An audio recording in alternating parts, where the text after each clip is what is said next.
জীবনে ভালো করতে গেলে, সফল হইতে গেলে সব সময় সাবের ছেলে হইতে হয় না, নিজের যোগ্যতায় হওয়া যায়। একটা নির্বাচন করতে গিয়ে আমি শুনছি যে আমি বাস্টার্ড, আমি জারদ। আমি শুনছি যে আমার জন্মের মধ্যে অভিশাপ আছে। আমি শুনছি আমারে দেখতে পাকিস্তানের মতো লাগে। আমি শুনছি যে তোর মতো ব্যারিস্টার ভার তোলে পড়ে।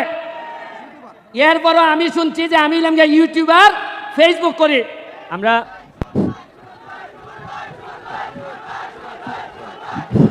শুনেন শুনেন আমাদের আমাদের আরিফিন রুমি, আস্তে আস্তে আস্তে শুনো শুনো শুনেন, আস্তে আস্তে। আরিফিন রুমি গান করার জন্য রেডি হচ্ছে এখন। তাই এর ভিতরে আমার দুই একটা কথা আমি আপনাদেরকে একটু বলতে চাই। এইটা হইল গিয়া,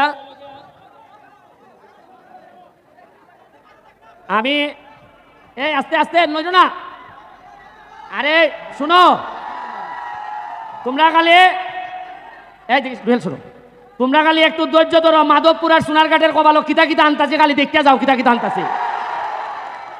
আরো তো অনেক রয়েছে, মমতাজ তো আইছে না এখনো। গ্রামের মানুষে কইব তোমরা মডার্ন মডার্ন গান আনো, আমার মমতাজ আনো, তা আনন্দ লাগতো না? খালি খেলা শুরু হয়েছে।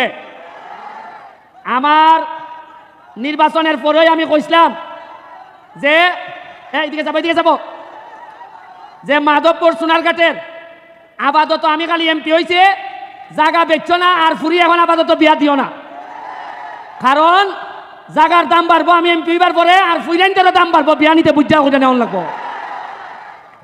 উনায় মাটির দাম মাটির কারণে বাড়ে না, মাটির দাম বাড়ে মানুষের কারণে। আমি আপনাদের একটা উদাহরণ দেখাইতাম চাই। 4 মাস 5 মাস আগেও এই মাটির দ্বারাই আমার গালাগালি বন্ধ করা হয়েছে। আমি একটা নির্বাচন করতে গিয়ে আমি শুনছি যে আমি বাস্টার্ড, আমি জারদ।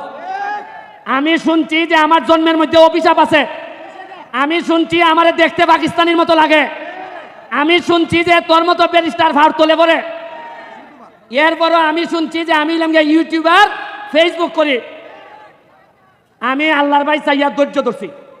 আমি এতিম, আমার বাপ নাই। আপনারা কি কেউ আমার বাপের নাম জানোই? আপনারা আমার নামই আমি পরিচিত হয়েছি। আমি কোনো সাবের ছেলে না। আমি আপনার মতো জায়গার থেকে একবারে Trinamool DCP high school Sonarghat থেকে উঠতে আমি আজকে ব্যারিস্টার হয়েছি। আমি গল্পটা কইতাছি তোমাদেরকে এই কারণে, আজকে আমার সামনে যারা আছো তোমরা, তোমাদেরকে বলতে চাই, জীবনে ভালো করতে গেলে, সফল হইতে গেলে সব সময় সাবের ছেলে হইতে হয় না, নিজের যোগ্যতায় হওয়া যায়।